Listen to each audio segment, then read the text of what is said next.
Baik, selamat siang teman-teman sekalian. Hari ini kita lanjut ke materi berikutnya. Kita akan discuss tentang bagaimana terapi gizi medis untuk kondisi gangguan, kelainan, atau permasalahan terkait dengan sistem pernafasan, gitu ya.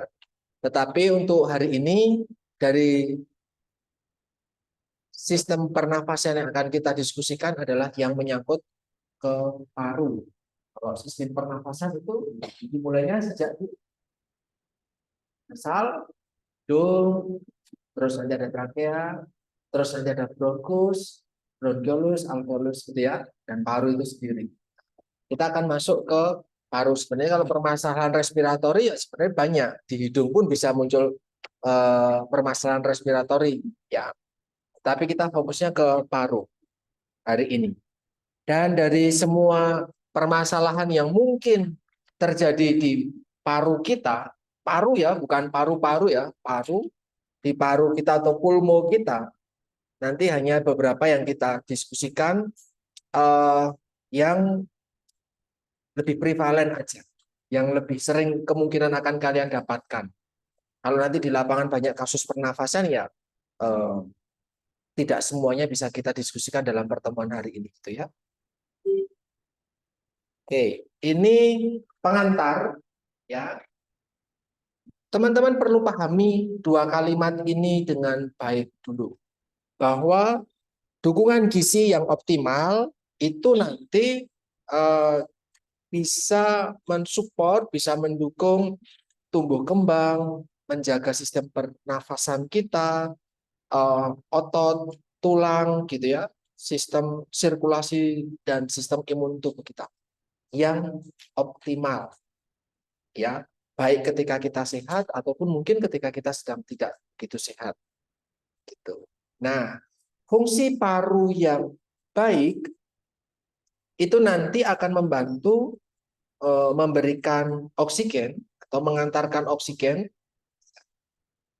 ke seluruh sel yang membutuhkan ya, ke seluruh sel yang membutuhkan, terutama nanti untuk proses respirasi sel, mengolah makronutrien gitu ya, dan nanti sisa dari respirasi sel itu ada sampah metabolismenya.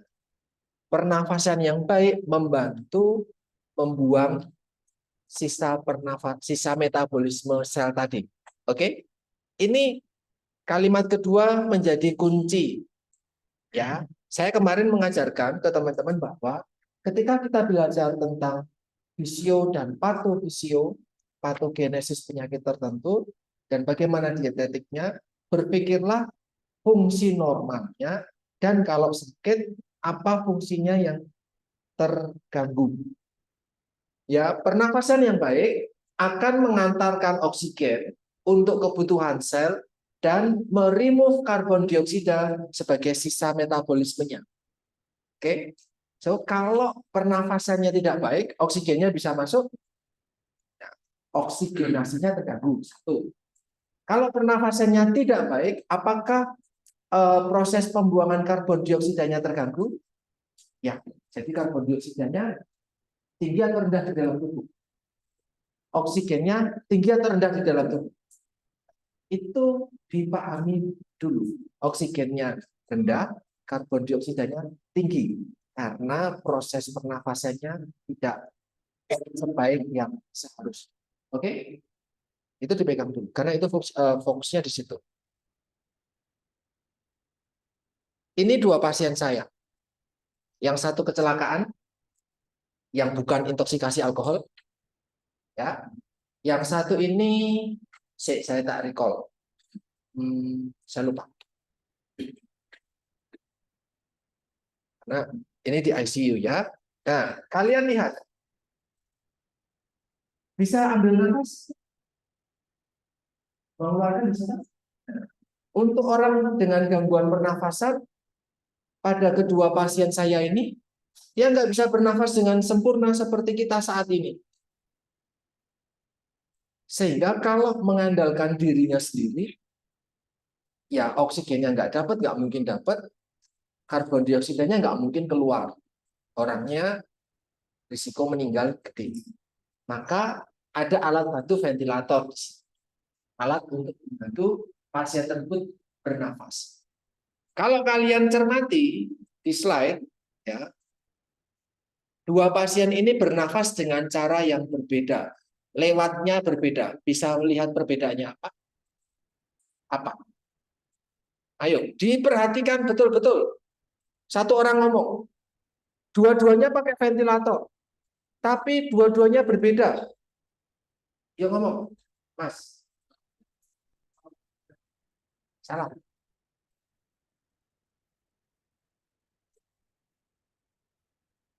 Ayo, lihat dan jangan ngedumel, ngomong dan belajar berbicara. Yuk, anyone. Kelas saya bukan kelas dongeng. Artinya jangan menganggap saya sebagai dalang yang ngomong dan kalian nonton. Dengarkan dengan aktif, perhatikan slide dengan baik, catat dengan baik. Dan saya tidak segan untuk tidak luluskan kalian di mata kuliah saya jika memang tidak pantas lulus. Oke? Yuk, Mbak Rahayu.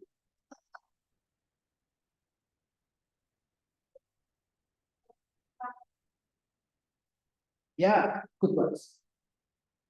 Kalian lihat nih di sini. Pasien ini dia dioperasi, dipasang ETT namanya, endotracheal tube. Trakeanya dibolongin, set, set. Buka ya, dimasukilah itu tube endotracheal. Dia nggak nafas lewat nasal lagi. Kenapa? Karena kalau pakai lewat nasal, terlalu kejauhan. Walaupun cuma sejengkal, itu jauh. Oke? Sedangkan pasien satunya, dia belum dipasang ETT. Dia masih bisa lewat nasal. Nangkap ya? Lihat ya. Tapi kedua-duanya bermuara pada yang apa namanya, ventilasi. Yang tadi disampaikan sama Nata, di sini Pak, nasal ya. Bukan ini proses gitu. Lihat nggak? Itulah enteral. Selangnya enteral tuh. Oke, lewatnya enteral ya. Nah, ini perawatnya sedang memasukkan bolus. Pernah dengar kata itu ya? Nah, nanti pemberian enteral yang lewat NGT ada dua jenis. Di slide saya nanti akan tersebutkan keduanya. Yang pertama adalah bolus, ini caranya. Ya, setiap 2 sampai 4 jam sekali perawat akan memasukkan 50 cc, 150 cc, 100 cc, even 250 cc tergantung kemampuan pasien, oke? Paling sederhana 50 cc, satu speed seperti ini. Dimasukkan, itulah dia cara memasukkannya adalah dengan bolus, memasukkan segelombong makanan, bolus. Yang kedua namanya continuous droplet, continuous. Saya nyari fotonya belum ketemu, padahal saya sudah memfoto itu. Nanti kapan-kapan kalau critical ill saya sampaikan lagi ya. Satu bolus, dua continuous. Continuous itu per drip titrasi. Jadi ini kalau ini kan manual ya, gitu ya. Sekali pemberian ya. Kalau continuous di setting 1 jam. Jadi dalam 1 jam dia netes berapa cc gitu di target. Dan sudah mesin otomatis ya.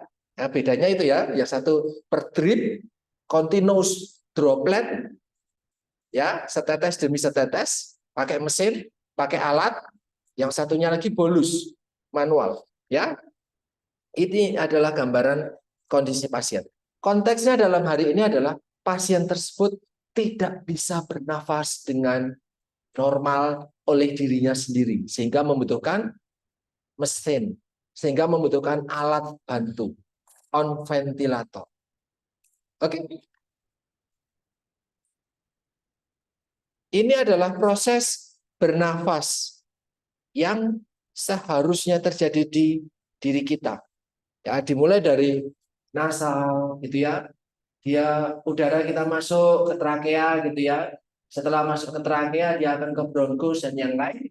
Nanti di alveolus dia akan bertukar, berdifusi antara oksigen yang didapatkan ketika kita bernafas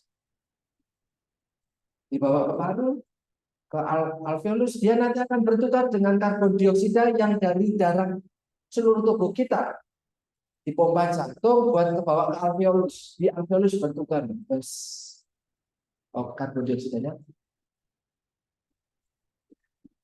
oksigen lagi, bertukar lagi, bertukar lagi, bertukar lagi, bertukar lagi. Oke, itu fungsi yang normal. Jadi kalau kita belajar bagaimana kondisi yang tidak normal, maka di sini barangkali ada sesuatu yang membuat oksigennya nggak bisa masuk, gitu toh? Di sini bisa jadi sesuatu oksigen nggak bisa masuk, misalnya sekret, dahak, kan jadi oksigennya nggak bisa masuk dengan baik. Maka kalau pilek, kalau sesek, misalnya kayak gitu, bisa bernafas dengan baik, badannya juga bisa kondisinya baik. Enggak. Jadi oksigenasi tubuh jadi jelek toh, karena nggak dapat oksigen jadi gampang lemes, pusing dan yang lain. Ya, itu contohnya ya. Termasuk di bagian alveolus itu. Ketika nanti alveolusnya ada peradangan, muncul cairan, bisa terjadi difusi oksigen dan karbon dioksida. Jadi munculnya kayak pneumonia ya. Jadi oksigennya jadi karbon dioksidanya banyak menumpuk, nggak bisa keluar, oksigennya begitu banyak, nggak bisa masuk. Oke? Ya. Nah, malnutrisi sama sistem pernafasan itu vice versa, saling mempengaruhi. Oke.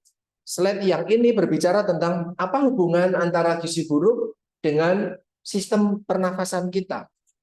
Gizi buruk ke pernafasan. Ternyata orang-orang yang gizi buruk, anak, balita, orang tua yang mengalami gizi buruk, struktur lungnya, ya, struktur parunya itu jelek, elastisitasnya jelek. Kalau lagi bernafas kan, kok begitu banyak udara? Ya kan? Ketika elastisitasnya kurang, dia nggak bisa menampung banyak udara. Jadi padahal kebutuhan oksigennya gede, bisa terpenuhi. Fungsinya juga bermasalah. Otot-otot pernafasannya bermasalah. Endurance-nya bermasalah.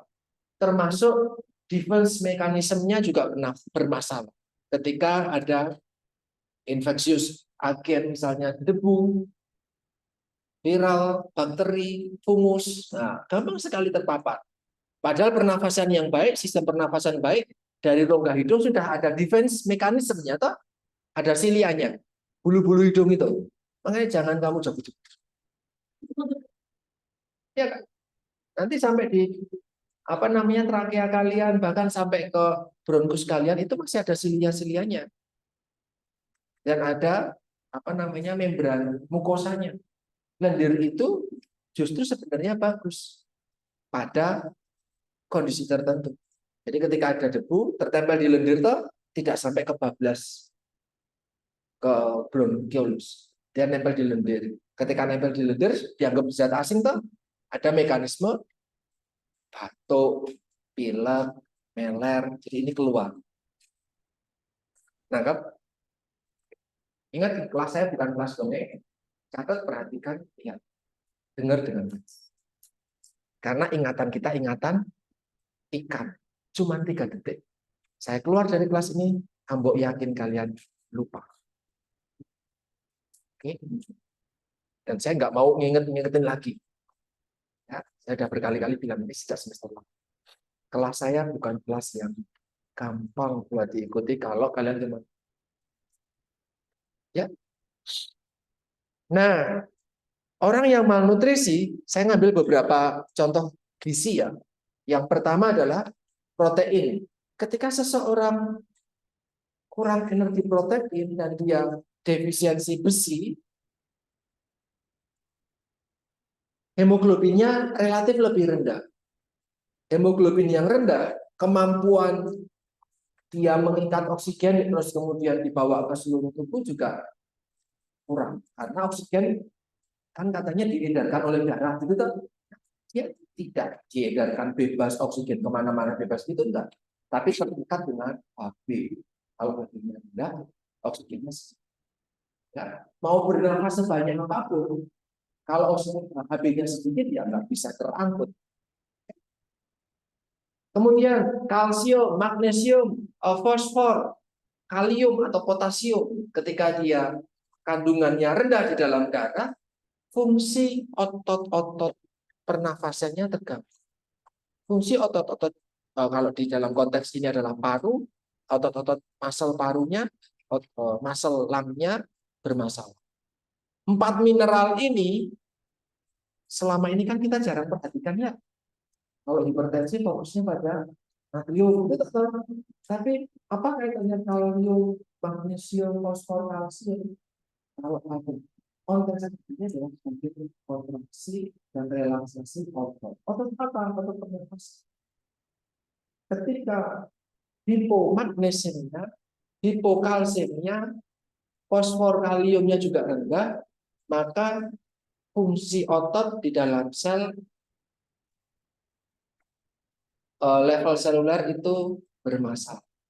Ya, dia nggak bisa relaksasi ataupun kontraksi dengan baik. Kemudian albumin, orang-orang dengan kekurangan energi protein, asumsinya dia juga ketika dicek bisa jadi dia albumin darahnya rendah. Nah, orang-orang yang hipoalbumin itu nanti akan berisiko untuk meningkatkan potensi munculnya edema pulmo. Timbunan air cairan di paru. Kalau ada cairan di paru, parunya bisa mengembang dengan baik. Kalau tidak mengembang dengan baik, oksigennya bisa dapat. Karbondioksida dari kuat, itu fungsi pada baru. Oksigen yang karbon dioksida itu aja dulu, karena paru fungsinya hanya untuk bang, buat dapetin oksigen, buang karbon dioksida. Makanya slide pertama tadi itu kalau paham, oke, dua itu. Nah, ketika terendam air, ya parunya nggak bisa berkembang dengan sempurna. Nanti ada gambar, oh gambar tadi, saya ngambil sebelah lagi. Nah ini, Bapak ini sebenarnya Mas ini juga sama saja. Kalian boleh lihat ini di sini. Ada kotak putih, ada selangnya. Lihat ya, selangnya gede ya. Jempol kita masuk pun bisa. Selangnya ini, tapi maaf tertutup ventilator. Ini selangnya nih. Ini selang ini, yuk ke alat ini namanya WSD. WSD itu adalah alat satu untuk drainase cairan. Kalau di Bapak ini, dia untuk mengambil cairan paru. Kalau kalian cermati, ada warna merah nih kecil di sini. Itu darahnya. Karena Bapak ini sama Mas ini, dia ada edema pulmo, tapi dia kontusio pulmo. Pulmonya memar. Jadi memarnya isinya darah. Bukan infeksi. Ya, jadi darah. Karena kecelakaan toh berat. Kemudian memar. Nah, memarnya di sini darah. Sama seperti kalau kalian keseleo jatuh bengkak. Nah, ini yang bengkak parunya. Nah, maka ini harus dibuang cairannya. Karena kalau cairannya nggak dibuang, parunya bisa berfungsi dengan baik? Tidak, walaupun pakai mesin. Maka di drainase. Inilah alatnya. WSD. Ini bunyinya kayak dia ngambil cairan dikit-dikit nanti cairannya keluar. Dia dilubangin ke pulmonya. Nanti keluar. Nah, nanti tinggal dihitung berapa cc yang dibuang atau keluar dalam satu hari. Ya, nanti kalau main ke ICU dapat nih pasien yang bagus nih. Ya. Ini sebenarnya Mas ini juga sama, tapi di sisi sebelahnya saya nggak ambil. Tapi ini kalian bisa lihat drainase. Kalau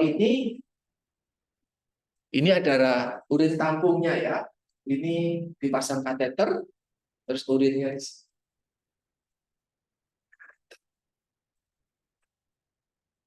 sorry. Oke. Jadi edema paru tadi. Kalau hipoalbumin edema paru. Tapi edema paru dalam konteks ini karena cairan di dalam selnya keluar sel. Bukan karena kontusio tadi ya. Kalau tadi kasus di depan tabrakan, kebetulan kena dadanya ada bagian patah tulang, bengkak, memar, keluar darah, gitu kan? Keluar darah itu ya. Tapi kalau kondisi hipoalbumin pada kondisi malnutrisi, kalau bapak dan mas tadi nggak malnutrisi dia masuk rumah sakit dengan kondisi yang cukup gemuk dan well nourished ya. Kalau ini hipoalbumin pada kasus ini adalah dia malnutrisi karena hipoalbumin, albumin darahnya rendah, air dari dalam sel tertarik keluar ya, air dari dalam sel, cairan dari dalam sel, cairan intraseluler keluar di cairan ekstraseluler. Itulah yang kalau di tangan jadi edema, di tungkai jadi edema. Kalau di paru edema pulmu, kebetulan di paru. Ya. Kemudian rendahnya surfaktan. Apa itu surfaktan? Surfaktan adalah komponen di dalam alveolus yang diproduksi oleh alveolus yang dibuat dari protein sama fosfolipid. Ketika alveolusnya kekurangan surfaktan, seperti apa ya? Maaf ya, saya mengistilahkan seperti pelumas gitu ya misalnya. Ketika tidak mendapatkan surfaktan itu tadi, maka proses bernafasnya jadi lebih berat karena pertukaran atau fungsi di alveolusnya tidak bisa berfungsi dengan baik karena nggak ada surfaktan. Ya, itu berapa? 4 contoh. Kalau mau membaca lebih lanjut nanti ada defisiensi zat vitamin D itu juga ngaruh, vitamin C bla bla bla ngaruh banyak banget. Ada orang malnutrisi kaitannya sama fungsi paru. Oke? Malnutrisi ke paru. Kalau sekarang paru ke status gizi. Orang yang memiliki masalah paru berdampak nggak sih sama status gizi seseorang tersebut? Ini penjelasannya. Ternyata orang-orang dengan pulmonary disease itu akan meningkatkan energi requirement, meningkatkan kebutuhan gizi. Orang yang memiliki masalah. Kalau kamu sampel kena TBC, salah satu ya, TBC yang pulmo kadang-kadang ada bone tuberkulosis juga, TBC tulang juga ada. Kalau kamu kena TBC pulmo, kamu let's say sehat, nutrisinya bagus, berisiko untuk malnutrisi atau tidak? Iya, karena orang yang infeksius kebutuhan gizinya meningkat untuk membantu melawan infeksi tadi. Tapi bisakah kamu makan dengan baik? Jika dikit-dikit batuk, satu dua tiga bubuk bisa dihitung. Sehari semalam, setahun 2 tahun, infeksinya menggerogoti, makan sedikit, kata biasanya banyak. Orang yang kena TBC, TB,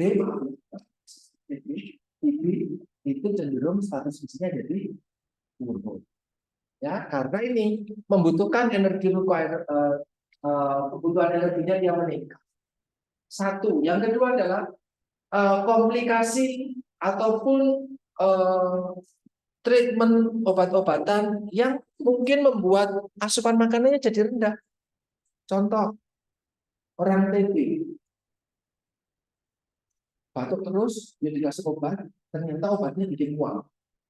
Efek sampingnya mual. Bisa makan dengan baik? Tidak. Berlangsungnya jadi lama. Padahal terapinya kan.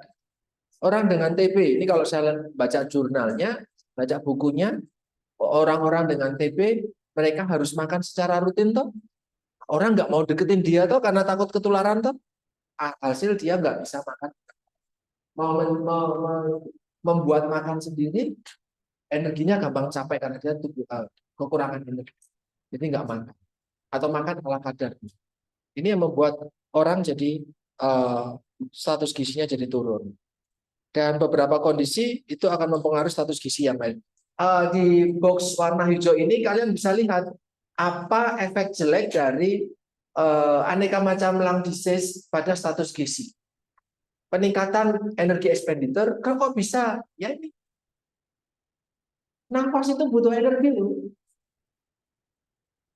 Itu butuh energi. Orang-orang yang bilang disease bisa bernapas dengan dia bisa jadi nafasnya lemah, cepat, tapi nggak full dapatnya. Energinya banyak keluar, padahal yang masuk sedikit. Kan dia bisa psikomalnutrisi, ada chronic infection di sini.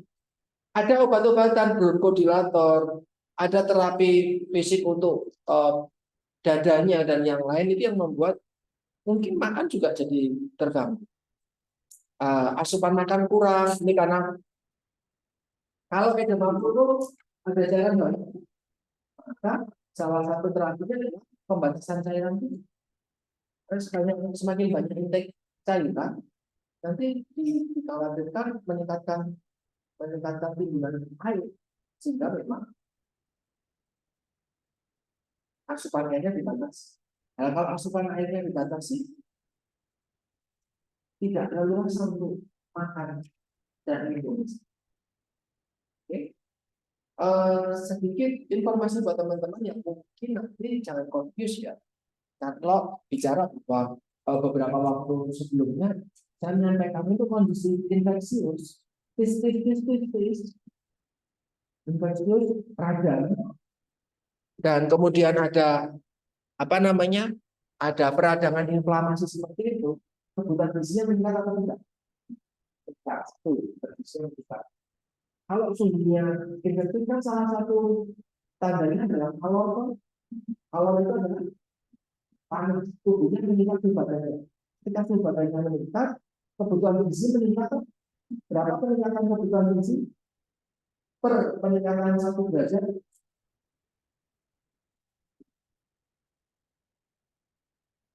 Saya pernah gimana?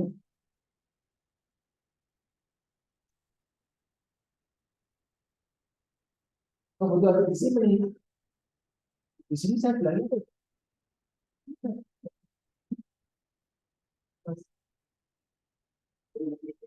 Tapi ini ada kita saya pun otaknya untuk kenapa juga saya itu saya nggak bisa mendengar otak kita itu tak sehat kecuali di bagian bawah. Kebutuhan gizi meningkat 13 per derajat. Kebutuhan saya juga meningkat, iya kan? Karena badannya panas. Kebutuhan saya meningkat 10 per peningkatan 1 derajat. Permasalahan orang dengan lung disease yang kemungkinan juga suhu badannya mungkin meningkat, cairannya meningkat enggak? Seharusnya kalau lewat pendekatan lagi. Ini hasilnya saya yang kemungkinan tidak demam flu. Itu yang saya mengajak teman-teman tidak berpikir kacamata kuda. Ya Bapak ngomongnya ada inflamasi cairannya meningkat apa?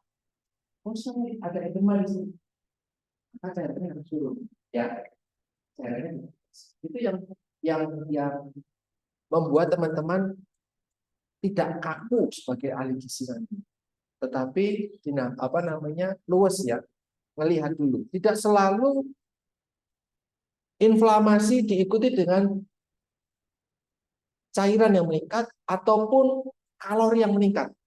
Ya, hari ini kita akan belajar yang teman-teman akan dibolak-balik. Kalau kalian cuma ingatan, apalagi saya ingatan kalian,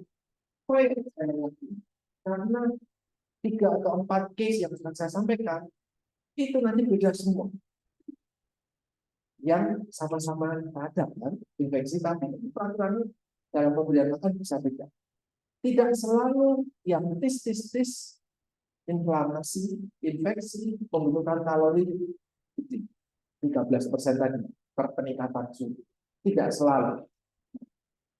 Itu nanti kita coba pelan-pelan diskusi. Yang lain nanti silakan ini. Yang pertama COPD. Tadi katanya PPOK sudah ya. Sama ya COPD sama PPOK. COPD itu nanti ada dua karakteristik yang mendampingi kondisi COPD. Walaupun kalau kita diskus lebih lanjut, ada tiga. Yang pertama, bronkitis kronis. Yang kedua, emfisema. Ya. Yang ketiga, asma. Tiga triad ini bisa berhubungan dengan kondisi COPD. Ya. Tapi saya hanya mengambil dua. Walaupun kalau kalian belajar lebih lanjut, nanti ada tiga triad. Ya. Tiga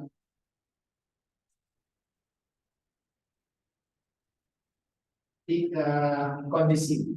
Di sini ada asma, di sini ada bronkitis kronis, di sini ada emfisema. Ini lingkaran, ada ikatannya. Nah, di sinilah COPD. Sehingga di slide ini COPD itu encompass bronkitis kronis dengan emfisema. Tapi sebenarnya COPD bisa berkaitan juga dengan asma. Oke? Cuman banyak literatur lebih fokus pada dua ini. TIS, maka ada radang di bagian bronkus. Ya, tadi di bawahnya trachea bronkus. Berarti radangnya di bronkus. Ya, peradangan bronkus lead to pembentukan mukus, dahak, riak, mukus, kemudian batuk dan susah untuk bernapas. Ya, kalau emfisema itu karakteristiknya nanti sel-sel parunya itu kehilangan elastisitas untuk kembali lagi. Karena dia mengembang di emfisema itu. Ya, dan di sini faktor risiko COPD kalau di Indonesia adalah rokok. Itulah kenapa orang yang merokok kamu suruh lari masih menggendong putusin yang ini. Orang sebenarnya untuk saat ini dan orang yang merokok tidak punya masa depannya. So itu jika keluarga dan merokok yang ini bisa dilihat bahwa rokok itu sangat mengganggu atau sangat menyebabkan berisiko pada munculnya obstruktif pulmonary kronik, penyakit paru obstruksi kronis, yaitu PPOK. Faktor utamanya itu yang membuat kondisi asma ini saya lepaskan dari COPD yang hari ini kita diskusi. Karena kalau terkait dengan asma tidak selalu berkaitan dengan dua yang lain, tidak selalu. Nah, ini yang mungkin belum ada di slide yang saya kirimkan karena baru saya kirim nanti sambil saya jalan. Ya, tambahan ini ada 4 hal. Ya, COPD. Kalian bisa lihat pasien dengan emfisema, ya kondisinya emfisema, dia akan muncul kondisi namanya dispnea. Susah banget untuk ya dispnea karena parunya kan nggak bisa berkembang dengan baik karena elastisitasnya terganggu, tidak bisa berkembang dengan baik. Yang kedua adalah muncul kakesia. Kakesia itu apa? Kakesia karena infeksi kronis maka menyebabkan yang disebut dengan hipermetabolisme dan katabolisme. Karena kemudian hiperkatabolisme pemerintahan jaringan tubuh yang bukan dari untuk berkomunikasi. Kenapa pemecahan? Ya karena metabolismenya gede. Kenapa metabolismenya gede? Karena tubuh melawan infeksi. Kenapa harus dipecah? Ya karena tidak ada masakan. Jika dia mengendalikan cadangan itu gitu ya. Visi ya, itu kehilangan otot, masa otot limfodimensi. Jadi bisa dibayangkan apa seperti apa orang lantasnya? Saya tidak tega ketika mau mengambil gambar pasien yang lansia. Bukan, dia tidak bisa si mbak usia 62, belum terlalu sepuh ya, 62. Kaki siang sudah 1-2 tahun era ini ya, oh bukan. Makanya bukan dengan netral tapi langsung bypass telang dulu dan dia juga diambil bukan sampai ini sehingga dari usus besar dipasang namanya stoma. Jadi bukan lewat kantung, keluar lewat kantung, ya bisa bayangkan. Saya nggak tinggal untuk mengambil gambar jadi googling aja. Nah, stoma. Beliau ini kafesia, berat badannya 21. Kecil kamu. Mbak Dewi berapa? Oh, sibuk. Ini 21. Ya, kafesia. Itu muncul karena di evolusi luar biasa juga. Karena ada yang praktik yang bergantung yang membuat tidak bisa diakui sehingga dengan dimasukkan story. Ya, tidak sama dengan baik sehingga makanya masuk tidak lewat yang diberi itu. Oke, ayo masih mau apa itu? Ada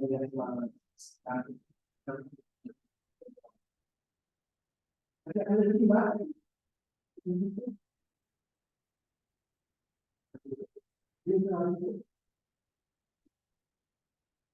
Nah, yang kedua, orang dengan bronkitis dia memiliki kondisi namanya hipoksia. Kok bisa hipoksia?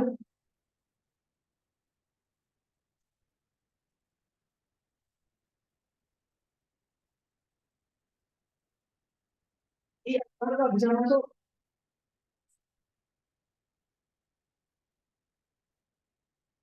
Bukan menyempit. Itu yang membedakan bronkitis dengan asma. Kalau asma, lumen pernapasan kita, bronkus, itu dia memang sempit lumennya, tapi menyempitnya karena kontraksi.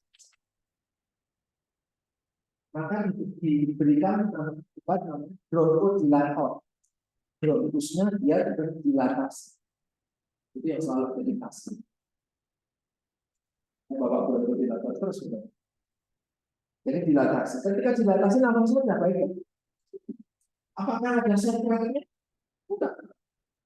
Tapi pada orang dengan bronkitis kronis, lumennya sempit, tapi bukan kontraksi.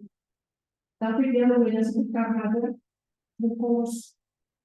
Mukusnya banyak karena ada infeksi. Agen infeksinya ada di situ. Jadi produksi mukusnya penting.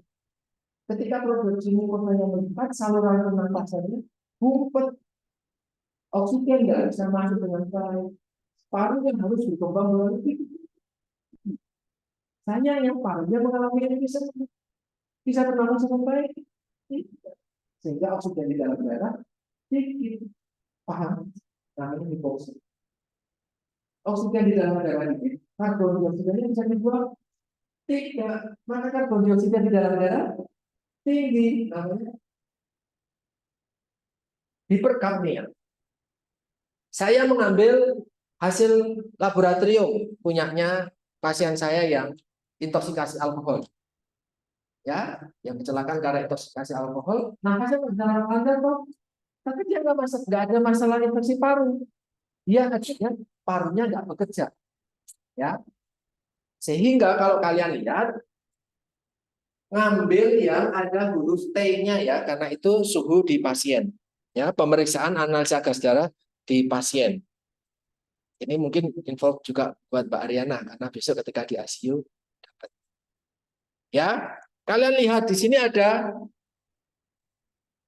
PCO2, kemudian ada PCO2 yang T. Ngambil yang PCO2 yang T karena diukur di suhu pasien. Kalau PCO2 yang di atas itu diukur di suhu ruang. Ya, kalian bisa cek di situ. Saya sambil lihat biar jelas. Nah, di sini kalian bisa, yang kalau nanti dapatkan hasil lab kayak gini, fokusnya pada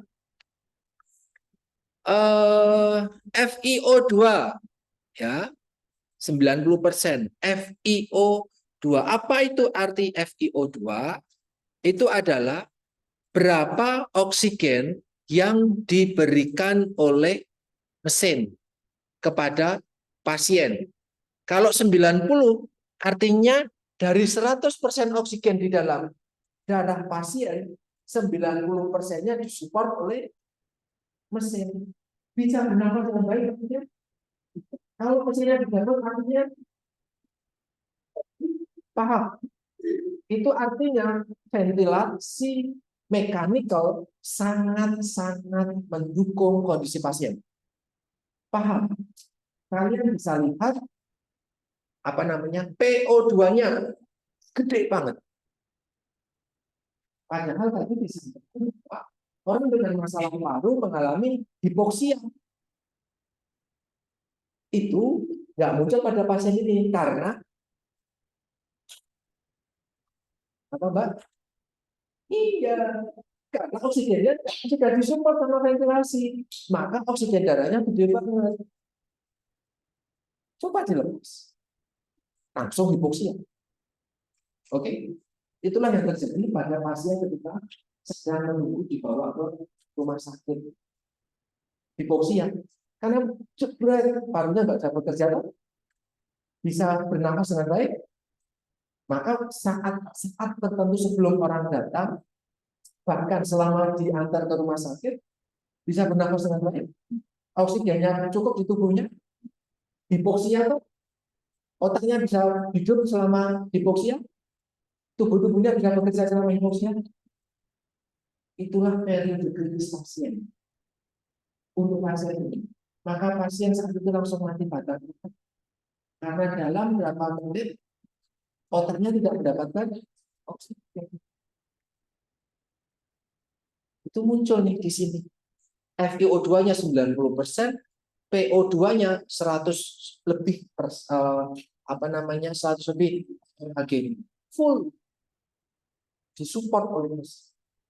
Ya, ini pada pasien di ICU. Sayangnya kalian bisa lihat PCO2-nya. PCO2-nya 62,9, jauh di atas angka normal. Ini artinya pasien mengalami hiperkapnia. Oke? Hiperkapnia. Terus kalian bisa lihat di bawahnya ada bikarbonat HCO3-, ya. Bikarbonatnya di sini adalah dia tinggi toh 29. Oke? Dan kalian lihat itu yang pertama, kalian lihat PCO2, PO2, HCO3 tapi yang suhu pasien dan pH darah. Kalian bisa lihat pH darahnya. Normalnya 73, pH darah pasien ini 72. Artinya pH-nya asam atau basa? Hah? Hah? Asam atau basa 72? Hah? Asam atau basa? Basa. Apa, Mbak? Ke arah basa 72. Normalnya 73. Asam itu berapa? Di atas 7, maksudnya 1, 2, 3, 4, 5, 6, atau 8, 9, 10. Asam. Wah, itu jangan lali. Saya tidak mempermasalahkan kamu datang dari non-IPA.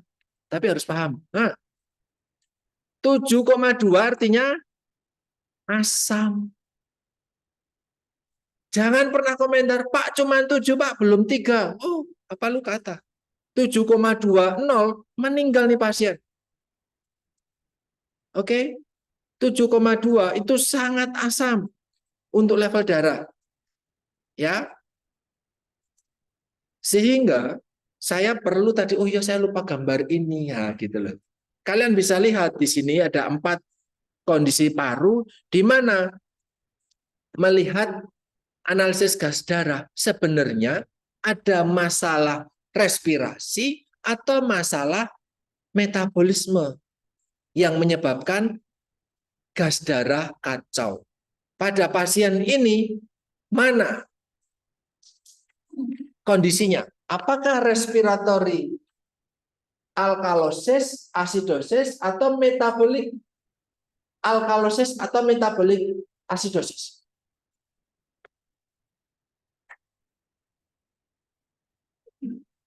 Saya kemarin juga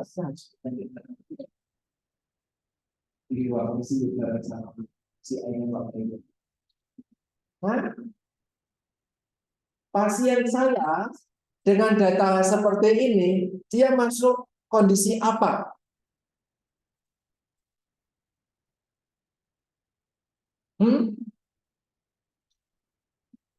Apa, Mas? Respiratory, darahnya asam, tapi karena masalah respirasi. Buktinya apa? Ya ini. pH-nya turun, tapi CO2-nya yang tinggi. Ya. Kalau pH-nya tinggi, di atas 7,4, dia namanya alkalosis. Ya, oke. Itu perlu teman-teman pahami. Dia nanti metabolisme atau masalah respirasi. Kalau ini kan berarti fix masalah respirasi. Dia dirawat di rumah sakit bukan karena penyakit metabolik. Dia dirawat di rumah sakit karena masalah respirasi pada pasien ini. Oke. Nah, ini adalah COPD ya, di mana pada pasien ini dia ada 2 kondisi yang muncul secara bersamaan. Ada kronik bronkitis ya, bronkitis kronis di mana mukosa tubuh di lumennya meningkat, mukosa di lumennya meningkat sehingga aliran oksigen ataupun karbon dioksidanya tidak begitu lancar. Di sisi lain dia mengalami emfisema, ya, di mana membran-membran alveolinya itu tidak bisa bekerja dengan baik. Membran alveolinya ruptur, banyak yang ruptur sehingga tidak bisa mengembang dengan sempurna. Ya. Nah, tujuan gizi pada COPD biar tidak semakin weight loss. Yang kedua, biar lean body mass-nya tetap terjaga dengan baik. Ya artinya benar kurus gitu aja. Karena metabolismenya tinggi, katabolismenya banyak. Makannya sedikit. Ya, tujuan utamanya itu. Bagaimana mencapai tujuan utama itu? Ya makannya kecil-kecil aja. Sedikit-sedikit aja. Karena kalau makannya langsung banyak, semakin banyak makan, butuh oksigen semakin tinggi. Kaitannya agar pencernaan bisa bekerja semakin kuat. Padahal oksigennya bisa didapat? Tidak. Maka semakin banyak makan, semakin memperberat kerja paru. Kalau dalam konteks ini. Tapi nanti ketika kita bicara penyakit degeneratif, ada masalah jantung, semakin banyak makanan akan memperberat kerja jantung. Karena yang memompa darah jantung. Tapi yang mendapatkan oksigen paru. Dan jantung dan paru nggak bisa lepas. Cuma di mata kuliahnya ini dipisah jadi 2. Ya. Terus yang kedua adalah seoptimal mungkin bisa makan sebanyak energi yang dia bisa dapatkan. Tapi semampu kondisi pasien. Gitu ya. Terus jaga kalori biar berat badannya bisa tidak lebih gemuk ataupun tidak semakin kurus. Pasien saya yang tadi masuk dalam kondisi gemuk. Ketika saya melakukan NFPI, semuanya normal. Muscle mass-nya baik, muscle loss-nya nggak ada, fat loss-nya nggak ada, edemanya nggak ada. Ketika tapi ketika keluar, tangannya dikit-dikit sudah beres. 21 tahun. Padahal ya kenapa? Ya karena seminggu, 2 minggu nggak kemana-mana. Kebutuhannya untuk anak ini harusnya 2.300, tidak bisa diberikan 2.300. Diberikannya cuma 1.000, 1.000, 1.000, 1.000. Maksimal waktu itu 1.200, 1.300. Tapi dikasih 1.300 sekali, walaupun bolusnya 6 kali, ya kan? 200, waktu itu pernah 200. 200 kali 6 kan 1.200. Ya. Ya, satu bolus, tapi 200. Sekali ngasih 200. Belum sampai 6 kali ngasih, ternyata muncul itu kan pertama kali. Oh ini zaman ini sudah jam 11 sih. Perawatnya akan mengambil squid sebelum disentorkan bolus, squidnya dicegat dulu. Jadi kan sudah lambung tuh, ya kan? Ada residuan kan? Harusnya ketika disedot kita makan tadi kan terakhir 3 jam lalu. Saat itu kita disedot keluar sesuatu enggak? Tidak. Harusnya tidak. Artinya tidak ada residu. Kemana itu makanan-makanan yang 3 jam lalu diberikan? Sudah diserap. Tapi ketika disedot ternyata masih ada susu tadi pagi. Warnanya kuning seperti ini, masih ada. Berarti diserap enggak? Tidak. Kalau nggak diserap, kalau kamu kasih lagi, tidak. Nanti terjadi namanya aspirasi. Nanti di slide beberapa slide terakhir ada tentang aspirasi penumbuhan. Ada sekret, berarti dia nggak bisa menyerap tapi sudah.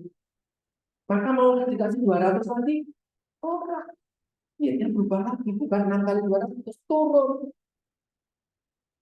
Nah, biarkan sisa tadi, apakah mau dibuang? Kenapa? Yang bisa jawab ini sama alasannya saya kasih +3. Gimana kan? Yang 3 aja dulu. Yuk, nggak usah googling lah otak saya. Jam 8 pagi dikasih bonus tes 200. Jam 11 mau kasih makan, dicek dulu dari sudah. Belum. Coba tak tahu ini berapa sih? Belum, 1 squid betul. Berarti pas sudah 50.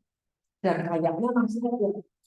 Mas squidnya nggak suka, mana ada 50. Jadi kalau dipikir-pikir kayaknya 100 masih. Itu pertanyaannya, itu mau kamu alirkan, jadi namanya NGT dialirkan, artinya sudah disebut gini, terus dimasukin ke tampungan yang kayak urin tampung tadi, kayak ke tampungan mesin begitu, dialirkan. Pertanyaan saya, residu tersebut warnanya susu seperti ini, ya susu tadi memang diberikannya juga warnanya seperti itu mau dialirkan atau biar? Kalau dialirkan, apa risiko?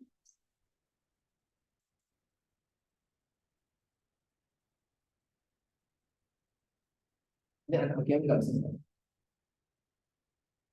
Makanya kalau mereka cuma tak perlu merah seperti ini kita. Kalian kalau kita tahu akan 9+3 UTS. UTS-nya besok kan setelah materi teori ini selesai. Oh iya. +3. Nah, variannya enggak ada plus. Cuman bagus. Oke, plus 3. Anyone? Boleh diskusi, tapi tidak boleh googling. Boleh tidak residu apa namanya tadi, residu gastriknya ketika warnanya putih susu seperti kuning susu ya memang susu tadi yang diberikan ya warnanya itu perlu dialirkan atau tidak? Dibuang dalam tanda kutip, kalau dialirkan itu artinya dibuang. Kalau dialirkan itu yang diambil, apa risikonya? Anyone?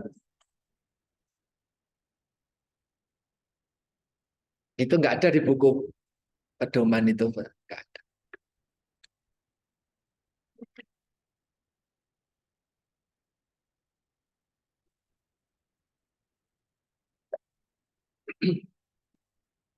Yuk, siapa yang merasa UTS-nya kok kayaknya susah, berusaha lah. Gitu? Dapat plus 3. Luar biasa di plus 3. Nilainya 10 jadi 13. Ada? Tidak apa-apa, nyoba salah juga nggak dikurangi toh.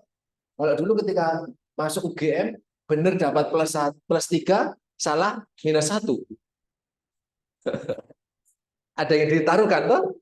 Ya saya kalau di UGM dulu saya ada taruhannya gitu. Benar dapat 3, salah -1. Tapi nggak ngambil, nggak ngapa-ngapain, nggak dapat apa-apa.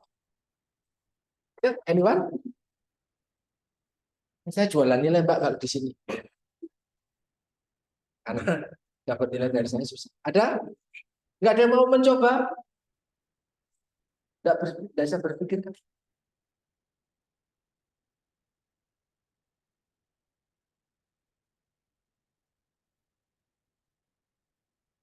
Ini teman-teman keperawatan sering nih, udah NGT-nya dialirkan aja.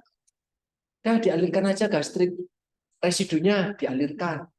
Tapi kalau warnanya putih susu, apakah perlu dialirkan? Jika dialirkan, apa risikonya?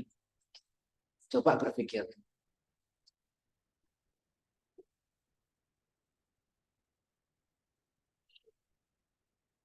Belum diajari kan? Enggak. Belum lah. Di fisiologi kan? Di patung, di penilaian konsumsi pangan apa lagi? Kalau itu kan makanan tuh. Iya dong, makanan gitu. Saya ini makanan, makanan juga bentuknya padat. Akan paling terlalu itu juga. Bisa kalau konsentrasi saya dari teman-teman paling terlalu. Saya jangan gitu. Anyway, please, Pak.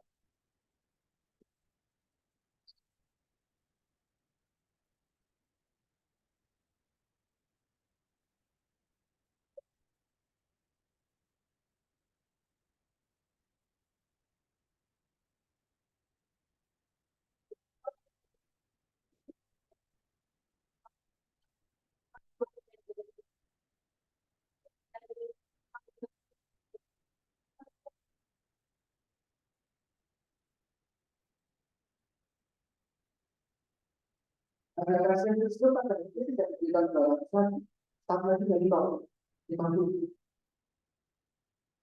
Inilah kenapa kalau kalian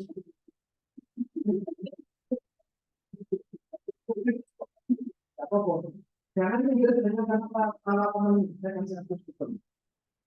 Itulah kenapa kalau kalian dapat gegap ataupun kritis kompetensi bisnis dokter itu paling ngeri di anestesi. Anestesi itu protokolnya adalah jenis ICU kritis. Anestesi yang kemarin ini bermasalah. Ada anestesi lah itu yang paling memang menuntut mental wellness. Bertemu dengan pasien disampaikan kembali ke bangsa dulu. Tidak bisa sampai maka berpulang. Itu pembelajaran luar biasa. So, kita kalau banyak kritis juga. Ya, kalau dikritisnya Katanya Bu Ariana tadi dipegangnya sama dokter spesialis ya. Tapi kalau di Sarjito kerja bareng, ada dietisiannya juga di Sarjito, di Patirapi Bu Dora yang pegang kritis. Teman-teman nanti kalau bisa kritis bagus. So, apa? Pasien ini setelah dicek, oh ternyata masih ada risiko, bukan berarti nggak dikasih makan, dikasih makan, tetapi lebih sedikit. Nah, pertanyaannya yang tadi, apa risikonya itu jika dialirkan? Atau pada akhirnya kan dibuang? Even cuma 50 cc itu kan dibuang. Sebenarnya apa risikonya dengan dibuang? Wes, kalau jangan coba, ini lebih ngasih tekanan semester depan nggak terjawab. Ingat, di gaster kita, pada gaster kita, isinya apakah cuma gaster ketika tidak ada makanan? Tidak. Di situ ada mesin, di situ ada apa namanya faktor inhibisi yang menyebabkan metabolisme pola sampai 12 musuh. Di situ ada banyak sekali kita hormon enzim dan yang lain di gaster. Ingat gaster itu mekanisme digesti sama enzimatik digesti itu gaster. Nah kalau diambil, jangan semua semuanya itu keambil semua. Sehingga penentuan diambilkan itu perlu berpikir keputusan yang sangat harus tepat mau dibilang. Kalau bentuk yang itu warna yang itu orang. Tapi ketika pasien ini kebetulan kalau penerimaannya bulan, toleransinya bulan, dia ketika suatu saat mengambil ini, kelima itu pasti akan ngecek ke sini, pasti oh maksudnya aku ambil gitu. Atau kasih mereka itu maksudnya ambil setelah evaluasi dokumen kemarin resikonya oh bagus jangan dikasih 50 sekarang terus gitu ya berikan lagi 24 jam sambil terus dievaluasi oh bagus lagi naik lagi dari 160 gitu. Kalau 50 inisiasi 50 jadi evolusi 50 kali 6 kan berapa kali cuma 300 kalori 300 cc sehari karena kebutuhannya 200 jadi saya tidak iya tapi boleh memang boleh nggak jadi boleh harus seperti itu paham ya artinya pada kondisi-kondisi tertentu punya penyakit kritis misalnya virus tertentu mana penyakit pada kondisi kritis itu tidak mengutamakan kebutuhan dosis terus penuhi apa namanya bisa terpenuhi tanggung di mana mereka tidak kepake itu pendapat apa pak tidak pilihan pasien nah itu orang sehat itu untuk kita tapi untuk pasien tidak berarti 50 kali 6 300 satu kali kan bisa 300 kalori dan sebenarnya pada hari ini tambah lagi dari satu baik nol itu menurut saya tak tambah lagi 200 sudah sampai ada berapa ketika masih 200 itu sepasnya dari sini kita sudah lagi ya kita nanti kasus dari ini bilang ya sudah keluar dari sini keluar masuk lagi ya diberikan makanan lagi karena bisa yes nanti kita lagi jangan lupa siapa itu anak-anak yang masa tadi kan nggak kita atur jam 11 ada dikasih nanti jam 2 kita lagi jam 2 jam 3 mau langsung kan berarti ternyata resikonya bukan susu resikonya tidak tapi kemungkinan ada bleeding ada yang sudah dibincang oleh dan ada dulu resikonya adalah kalau lagi kita lebih maka dapat makan ya masalah di nanti per orang ya jadi yang kita Sebenarnya diambil darah 100 ini, habis dia diambil tidak keluar.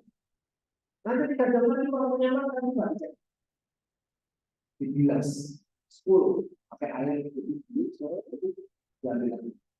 Oh, air itu nanti sekarang berarti bersih. Jadi, tapi kalian tidak punya kompetensi untuk memberikan air diri. Itu teman-teman paham. Cuma kalian ini nanti entrasi berapa kalorinya, berapa cc-nya, itu kompetensi. Bukan kompetensi yang salah. Kalian sudah tahu. Ya, 50 cc lagi, 4 lagi. Nanti bertambah dulu. Itu lagi. Ya. Nah, nanti sesuatu yang warnanya hijau. Ada yang nanti warnanya hijau. Bisa jadi itu adalah berarti kok dia itu kan? Saya harusnya itu menarik. Tiba-tiba ada di dunia itu juga. Ya, langsung. Nah, kalau pendidikan itu pernah pendidikan yang sempat terlalu kan berarti lagi. Apa tidak sebenarnya untuk mengalirkan? Nah, kan itu. Oke, terus ini ya apa namanya bisa mengurangi alkohol dan lain-lain. Tetapi fokusnya sekarang di sini. Ini untuk kondisi paru yang COPD. Ketika kondisi paru COPD, teman-teman bisa menggunakan pendekatan Mifflin, tapi tergantung kondisi ya, tergantung kondisi betul. Yang difokuskan pada proteinnya. Infeksi paru COPD, proteinnya dia butuh cukup tinggi. Sampai 1,2 ataupun sampai 1,5 per kilogram berat badan kering. Karena kemungkinan ada air. Karbohidratnya rendah, 40%. Kenapa? Tanpa buka itu, tanpa gigi. Kenapa karbohidratnya rendah?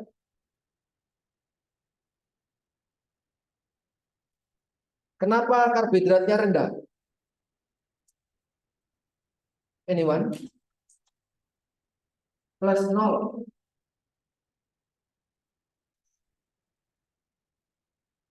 Kenapa karbohidratnya rendah? Ada yang bisa menjawab? Proteinnya tinggi, karbohidratnya rendah. Lemaknya so-so. Cuma difokuskan yang FIFA. Kenapa karbohidratnya rendah? Tidak usah buka gigi ataupun gigi. Kalau mau lihat, buka catatan dulu. Kita nggak nyampe.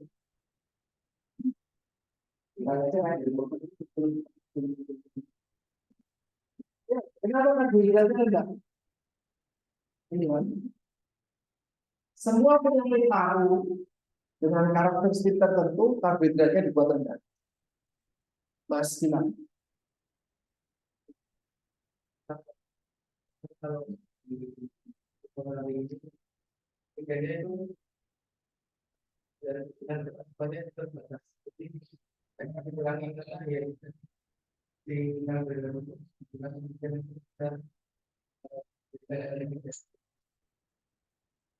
separuh.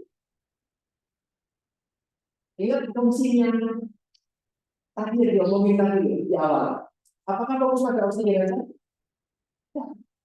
Pasien ini kan juga harus satu dari yang kenapa? Banyak banget. Apa? Separuh. Tapi nanti kalau pasien baru akan menjadi 8. Bukan oksigennya, tapi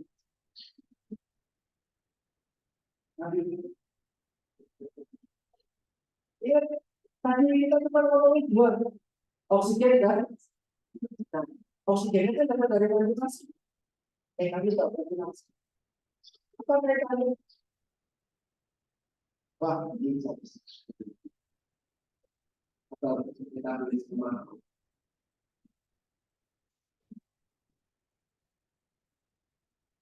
Ayo. Oh, boleh coba lagi.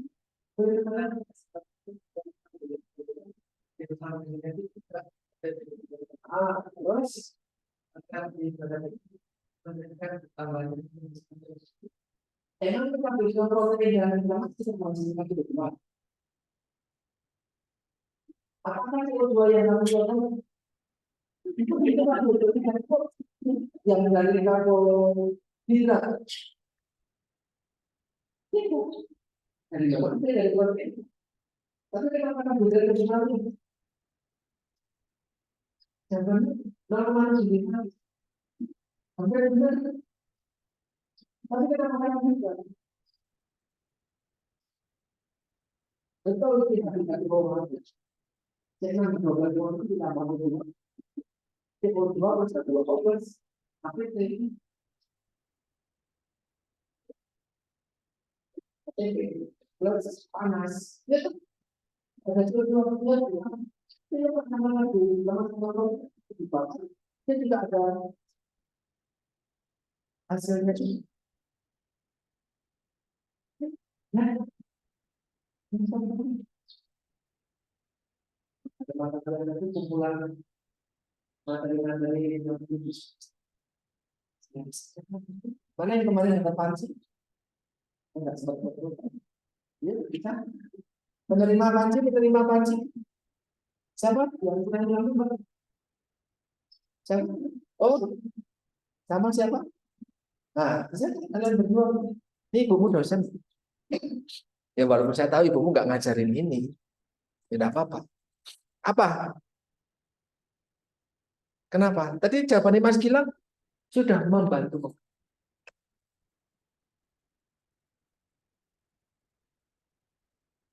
Nggak tahu? Nggak nemu Pak di otak saya. Waduh, di glosarium, di ensiklonya, di rak-rak yang ada di neuron kalian tuh nggak ketemu tuh. Wah nggak ketemu Pak, sudah cari-cari Pak. Nggak ada. Mungkin di recycle dunia ada. Yang kedua kan dibuang. Cuma masih ada maskernya sebelum elektronik itu di recycle dunia. Karena karbodioksida, rasio oksigen sama karbodioksida pada karbohidrat, metabolisme karbohidrat, rasio karbodioksida dan oksigen yang dibutuhkan dari aliran sistem namanya respirational question RI nilainya, sehingga memang butuh oksigen, butuh menghasilkan karbodioksida juga tinggi. Sedangkan RQ untuk lemak, RQ untuk protein itu lebih rendah, 0,6 atau 0,6. Sehingga orang dengan kondisi penyakit paru, tipikalnya tadi adalah sesak napas, napasnya tidak lancar, keluarnya karbodioksida terganggu, masuknya oksigen terganggu, di dalam darah oksigennya sedikit, di dalam darah karbodioksida banyak. Yuk, kita produksi karbohidrat tinggi, maka produksi karbodioksida semakin tinggi. Itu tinggi. Tetapi kalau orang yang COPD, karbohidratnya pasti dibuang. Oke, tapi tidak boleh rendah dari sekitar 126 gram kalau saya per hari. Kalau saya cek. Karena kalau lebih rendah dari 126 atau 136, itu nanti risikonya besar untuk mengalami asam urat dan yang lain. Oke, ya itu ya alasannya ya. Tidak saya tulis biar kalian yang nyatet. Terus kemudian ada pembatasan cairan di sini 35 ml per kilogram berat badan untuk di bawah lansia, di atas usia lansia dia 30 cc. So kalian silahkan dihitung, oh berat badanmu berapa? 40, 50, Mbak Dewi tadi bilang 36, 30, 40, 40 kali 30 itu gimana? Ya, jika ada ini kan juga 18 kali, 2 hari, apakah sudah dulu kondisi Mbak Dewi. So, pas saya ada teman-teman, ngomongnya bisa komuniti, ngomongnya bisa ya, kebutuhan air untuk Mbak Cynthia, kamu mau minum sedikit boleh, kamu bawa yang sudah netral yang lebih gede boleh, tidak apa-apa. Saya di kelas saya bawa sedikit kalau di Portugal karena ada air, saya kan bawa dan itu tidak, saya setiap kali bawa lagi, ya. Penyakit yang kedua,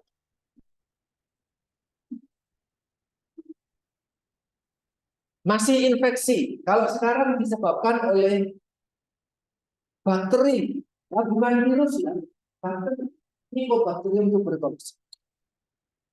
Orang-orang dengan TB yang pulmonari, dia batuknya kronis, artinya batuknya sembuh-sembuh, TB.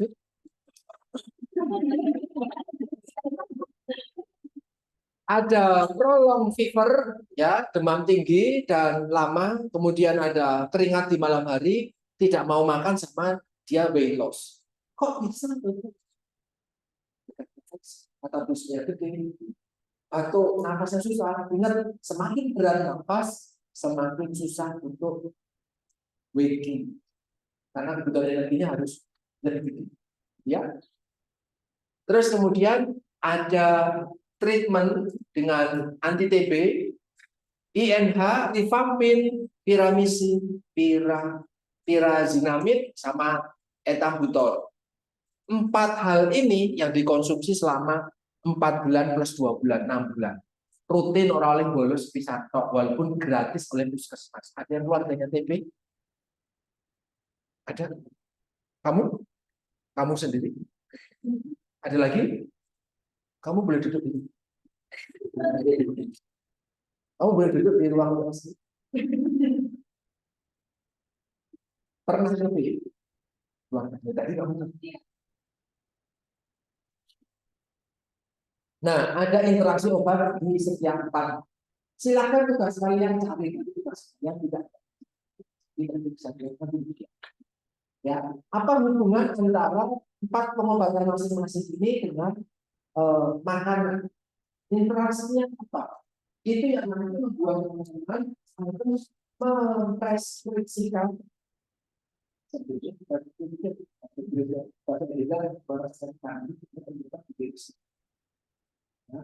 apa yang akan dijelaskan di dalam syarat dia ini. Kalau seseorang itu mendapatkan berarti ITB 4 obat ini ada interaksi apa? Oh, INH itu kalau konsumsi nanti menurunkan metabolisme. Maka keterangan itu disebut dari sini tadi. Apa dari sini itu? Terus kita kasih apa? Ya, apa ya? Hasil itu dibahas. Ujian, kemudian ditetapkan. Saya punya pasien. Ingat, TB-nya nggak cuma TB. Di nomor 7, nomor 8, dia ada B20-nya. Nah, ada B20-nya. Sudah mendapatkan RV. RV-nya namanya TLD. Nih, on terapi. HIV stadium 3. Stadium 4 dia jadi AIDS. Oke, kemarin sudah belajar itu ya. Maka ini tak taruh di belakang dulu. AIDS dulu belajar. Ya. Dia ada TB. Mana ya? Nah, ini suspek TB paru. Dibuktikan juga dengan hasil pemeriksaan tuberkulosisnya dia positif. Ya, ini saya setuju. Ini diagnosisnya banyak toh. Ada sertifikatif itu. Ini ya, itu juga ada infeksi. Infeksi seluruh tubuh, ada fistula, ada hipoalbumin, anemia normositit homokromik, trombositosis, ya. Wah, kayak banget nih, ada masalah ginjal akut juga, ada kanker juga, ada HIV, ada TB, ada efusi pleura, ya, ada timbunan cairan juga di parunya. Nafasnya susah, batuk terus, badannya lemes, kena cancer, kena B20, makannya juga sedikit, lemes, anemia, Pak. Lengkap. Jangan cuma berdoa sama pasien ini. Kasih diet. Dietnya apa? Ya. Oke. Ini tampilan pasien tadi. Kalian bisa lihat ini kosong ya, bukan bolong ya. Tebusan bukan ya. Ketika tampilan kosong seperti ini, itu justru menunjukkan paru yang. Tapi ketika parunya putih kayak gini, ini bisa jadi isinya adalah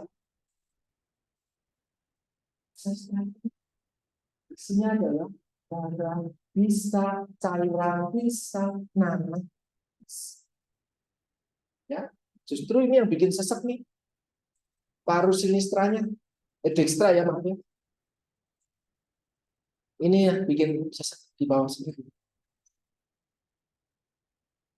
Ini kalau yang bagus Mas. Nah, kebutuhan energi untuk orang dengan TB, kamu bisa lihat nih. Dia justru lebih gede nih. 30 sampai 40 kakal. Ini gede banget nih kalorinya. 30 sampai 40. Terus kalau dia ada HIV kayak pasien yang sebelumnya saya tampilkan, kebutuhannya naik lagi. Karena infeksi. Proteinnya tinggi 15%. Atau mau pakai hitungan 1,2 1,5 boleh, atau mau pakai 75 sampai 100 gram boleh. Tapi biasanya biar gampang, saya pribadi lebih menyukai hitungan per gram. Yang ini 1,2 atau 1,5. Lemaknya biasa, karbohidratnya rendah. Saya tulis if necessary, maksud saya kalau ada sesek atau enggak. Kalau nggak ada sesek, karbohidratnya normal. Tapi kalau sesek, nggak usah karbohidrat. Oke, itu yang penting ketika ada ruang sesek atau enggak. Kalau saya nanti ngomong lagi sesek enggak? Tapi karbohidratnya ya, ini yang saya sampaikan kemarin. Kalau saya ini ada publikasinya, Harvard 2018. Kalau kondisi TB, kemarin sudah balik ke kondisi buruk, kan mungkin infeksi, mungkin juga infeksinya ada bakteri salah satunya yang disebut boleh dilihat dari bakteri tersebut pertama kali dan maka diselesaikan dulu infeksinya, kemudian baru diberikan providing iron sebagai suplemen. Nah, kalaupun dia anemia, karena kamu lihat ya di sini anemia normositik normokromik, wah anemia nih dikasih solusi. Nomor 6, 9 ada TB paru, nomor 1 ada solusi.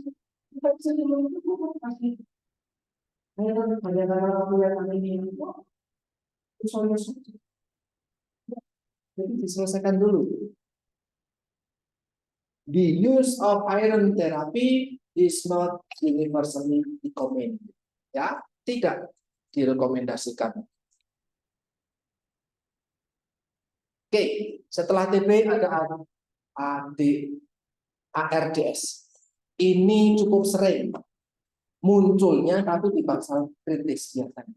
Karena dia mengalami ketidakmampuan bernafas secara akut. Nek ning paksal bias karena tidak diperhatikan dengan seksama.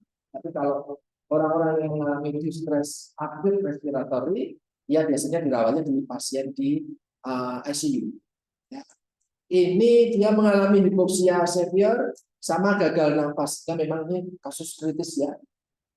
Di ARDS saya dapat kasus itu 23 pasien mengalami tidak bisa bernafas dengan baik karena waktu itu ada shock juga. Tapi bukan kecelakaan. Oh, jatuh dari pohon. Jatuh dari pohon juga. Dari pohon atas jatuh ke bawah.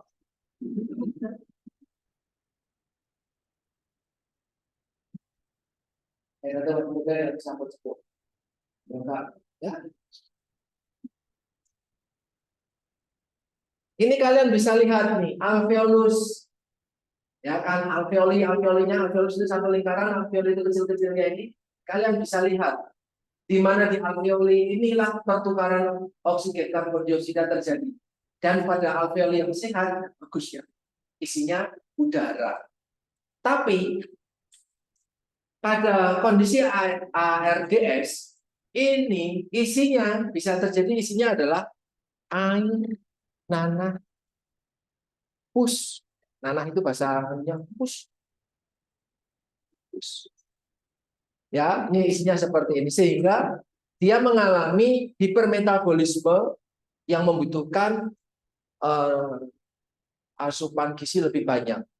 Ada juga sepsis atau trauma ya. Jadi ARDS ini bisa jadi karena sepsis, infeksi menyeluruh, bisa juga karena trauma, jatuh ataupun kecelakaan tadi. Ya. Ini ada beberapa hal yang berdampak pada ARDS, khususnya untuk makan.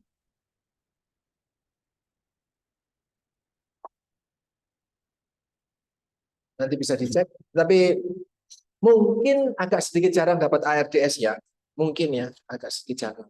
Tapi nanti pemberian terapinya kalian bisa mengikuti yang saya tampilkan di sini. Proteinnya bisa 1,2 sampai 2, karbohidratnya rendah, dan ini di sini difokuskannya. Energinya bisa sampai 25 sampai 30 normal. Proteinnya cuma agak tinggi, sama bentuknya. Kenapa bentuknya cerah? Di sini disampaikan nih, standar enteral formula may be needed for those who are fluid overloaded or pulmonary tendency. Kenapa orang ARDS dikasihnya enteral?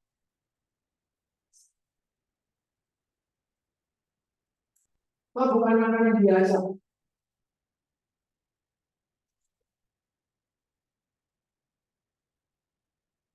Menghindari abstraksi buat maksud.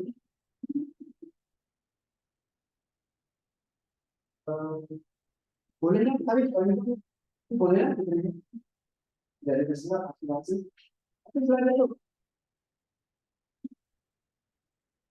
coba dibandingkan ini kan spesifik karena nggak menarik ya. Yang kalau dengan pasien yang seperti memungkinkan orang dengan acute distress respiratory dikasih makan biasa, makanan biasa, bukan bubur itu biasa.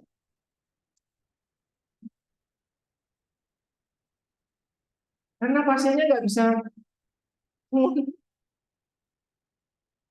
buat nafas susah, bisa jadi dipasang venti, bisa jadi ya walaupun sebenarnya dipasang ventilator ataupun ENT, makan juga bisa. Saya pernah ketemu pasien mau kemoterapi dia ada kebasan, kebetulan sudah dipasang ENT, tapi dia cuma dari itu bisa berpikir di dalam dengan itu dia masih tempat. Ya, jadi itu harus seperti tadi atau cuma berdarah saja dia itu tidak masalah. Ya, yang mati itu bukan hidup. Ya, yang berdasarkan paham bukan hidup. Itu aku, itu untuknya diri. Tapi ngomongnya nggak salah. Orang seperti kita tua itu. Tapi kalau mereka mungkin mereka biasa, nggak benar itu. Karena mereka itu bagus. Nah, aku kalau pertanyaan apa itu kamu juga orang begitu, tahu ya?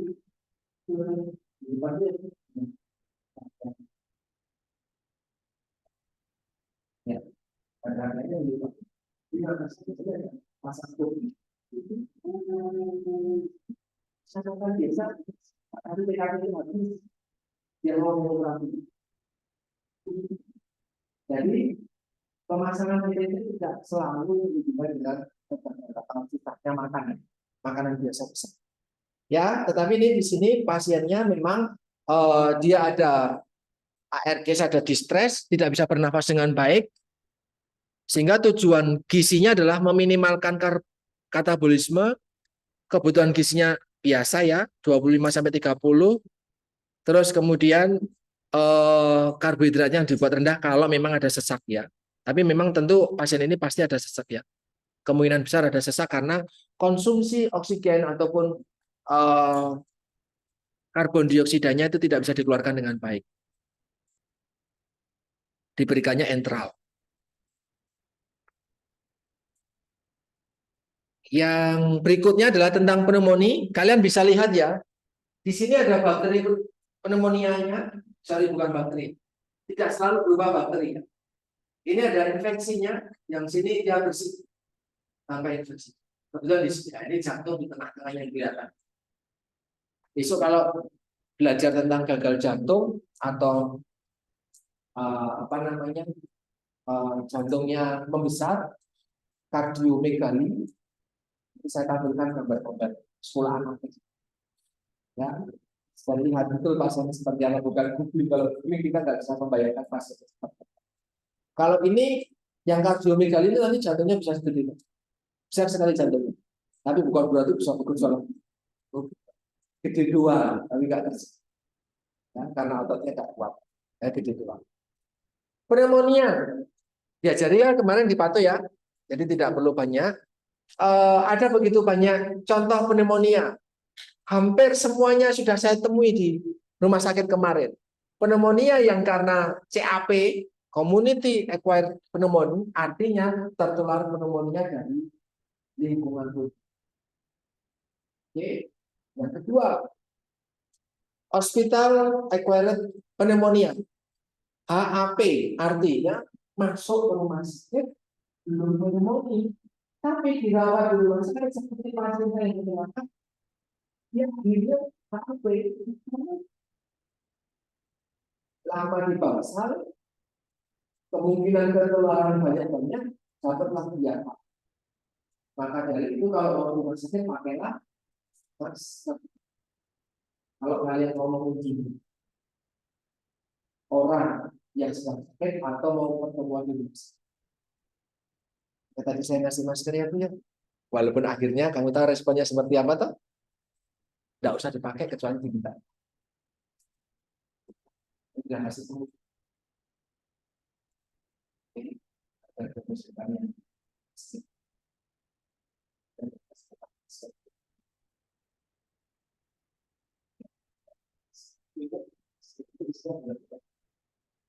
Di pertama dan marginal itu orang baru keluar masuk dari situ. Hospital pneumonia. Ada juga pneumonia pada orang-orang yang defisiensi sistem imun, jadi gampang terkena pneumonia. Dan VAP itu juga muncul pada pasien saya yang menggunakan atau terpasang ventilator dalam jangka tinggi. Tidak selalu bersih, steril itu bahkan NDT-nya apa steril? Kok itu dari gelas itu madu tidak biasa. Itu mungkin ada di akal dari kita yang langsung dibangunkan dan tidak dari seperti itu. Nah ini PAP. Nah yang berikutnya adalah aspirasi pneumonia.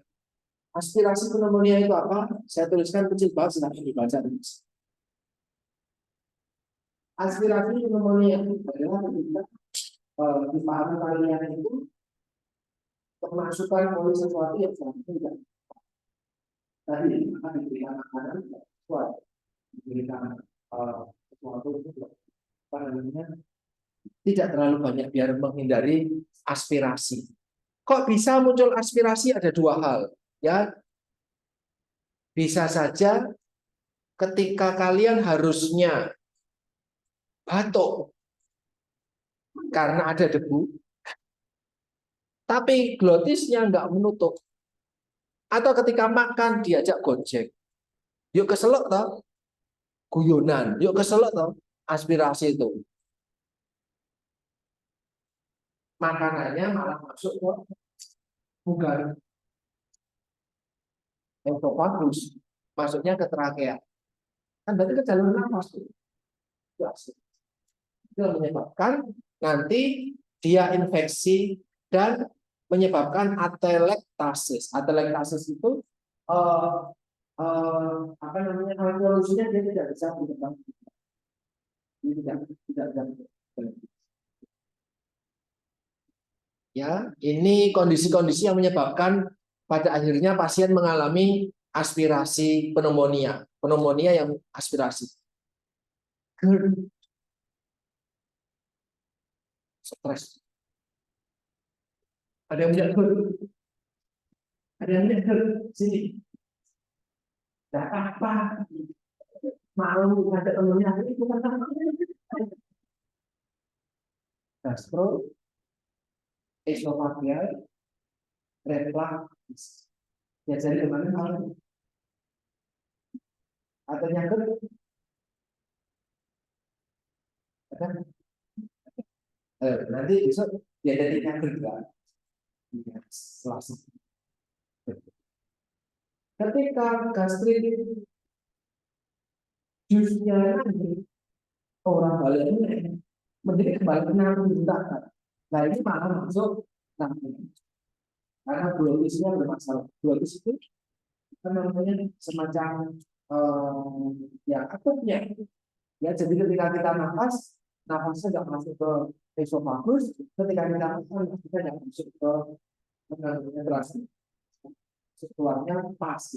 Nah ini ada permasalahan terkait dengan normal defense mechanism seperti failure of glottis closure, itu menyebabkan gastric refluxnya itu justru mengarah ke apa namanya, mengarah ke saluran pernafasan contohnya, atau bakteria oral dan yang lain, oral bakteria ataupun debu dan yang lain itu menyebabkan masuknya justru bukan di saluran pencernaan, malah di pernafasan. Nah, orang-orang yang pneumonia ini biasanya mengalami disfagia, nggak bisa makan, nggak bisa menelan. Dis itu tidak bisa ya, salah tidak bisa, fagia ya masuk. Nah, disfagia. Kenapa? Ya bisa jadi ada distress di sini. Ya, nggak bisa makan sehingga butuh asupan oral yang sesuai teksturnya, bahkan mungkin viskositasnya disesuaikan. Ya, biar menghindari aspirasi. Kalau terlalu cair, itu kesut orang. Kalau terlalu kental bisa ditelan. Ya, jadi harus disesuaikan. Ini yang membuat kalau kita memberikan makan untuk pasien stroke, ini kemarin ya, yang terlalu untuk pasien stroke, viskositasnya harus diatur. Kalau dia terlalu cair, aspirasi karena masuk jadi karena ada swing pencernaan teman-teman pakai. Tapi kalau terlalu padat, maka kalau stroke itu ada diet, ya diet semacam diet lainnya. Merah itu nanti konsistensi seperti merah itu kita ketika disfagia kan berarti jadi tidak bisa makan. Ketika hijau itu berarti jalan, maka bisa lancar. Itu seperti apa? Dari sini atau teksturnya itu biasa. Jadi kita belajar itu nanti di dietetik. Cuman dietetik stroke di buku itu salah, kebalik.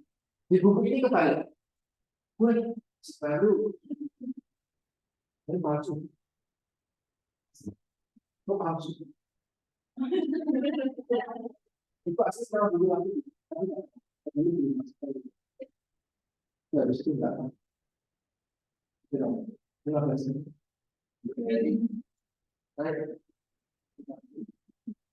Tapi biasanya kalau satu ini beda. Nah, jelaskan kita seperti ini. Nih, halaman 27 ini kurang tepat ya. Mekanismenya 276 ini kurang. Balik ya. Disfagia berat, disfagia sedang, dan disfagia ringan.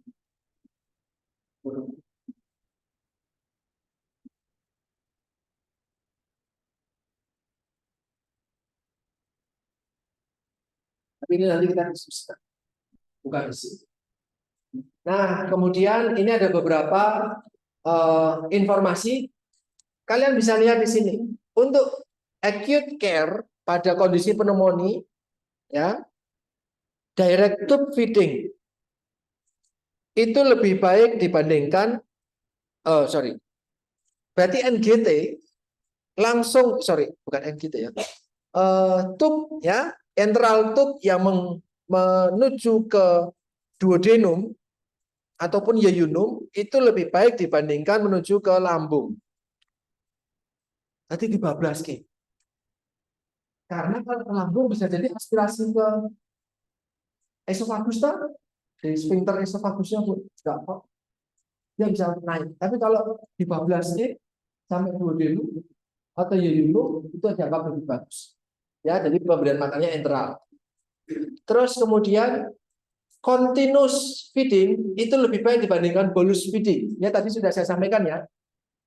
Bolus itu yang pakai speed langsung 50, 100, 150, 260. Tapi kalau continuous dia sudah pakai mesin titrasi dia per tetes. Itu lebih bagus.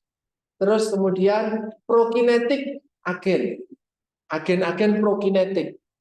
Tujuannya untuk meningkatkan mobilitas GIT karena GIT-nya mungkin tidak banyak bekerja. Seperti pasien saya tadi, yang ketika diambil resipinya warna yang putih susu, hasil kami kolaborasi sama dokter anestesi untuk minta dikasih prokinetik agen, obat-obatan yang sifatnya prokinetik untuk mengaktifkan mobilitas gasternya. Nah, prokinetik agen. Nah, sehingga lambungnya terjalan, ususnya terjalan. Mungkin ususnya lambungnya nggak kerja karena dia dapat sedatif. Sedatif adalah obat yang membantu menenangkan seseorang, antikonvulsif. Jadi biar nggak kejang, biar pasiennya sementara dalam tanda kutip istirahat dan tenang. Tapi pemberian sedatif itu juga berdampak pada GIT. Gastrik jadi tidak kerja. Maka meminimalkan sedatif dan diberikan prokinetik. Jadi ya, oke, nangkep ya. Itu terus sama sikat gigi yang rajin. Nah, biasanya kalau pasien itu ya memang dibersihkan, tapi nggak pakai sikat gigi ya. Dia pakai ada pembersih sendiri. Teman-teman perawat itu rajin banget. So, saya menaruh hormat betul sama teman-teman perawat yang di ICU. Mandiin rutin, ngelakuin rutin, yang harus sih bakal lebih siapa nggak bagus. Ya, itu 24 jam tanpa terkecuali. Isi ada praktek kali masih jam 10, jam 9, jam 10. Nasibnya jam 5 jam. Itu ya pesertanya istirahat. Bisa sebagai istirahat. Tapi dokter anestesi dan perawat tidak istirahat. Di luar biasa. Makanya intensif care. Pelayanannya, perawatannya intensif. Nah, setiap jam dicek. Orang-orang tuh setiap jam dicek. Itu luar biasa. Saya naruh hormat betul.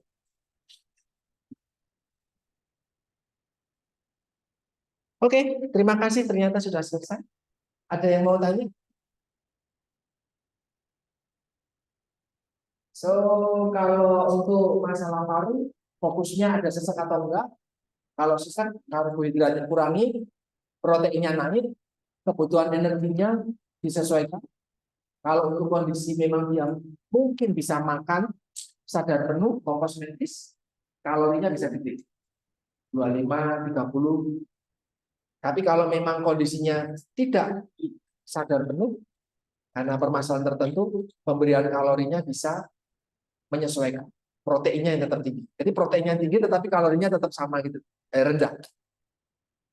Ya, nanti kalau bisa belajar kasus, teman-teman akan sedikit lebih paham pemberiannya seperti apa. Oke, ada yang mau ditanyakan teman-teman? Sambut? Ya, terima kasih buat perhatiannya. Saya tutup, kita ketemu lagi di kesempatan berikutnya.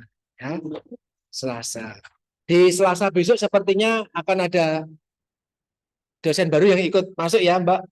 Tertarik untuk belajar juga. Ada Bu Grace Nata, tertarik untuk masuk ke kelas saya. Terima kasih, selamat siang.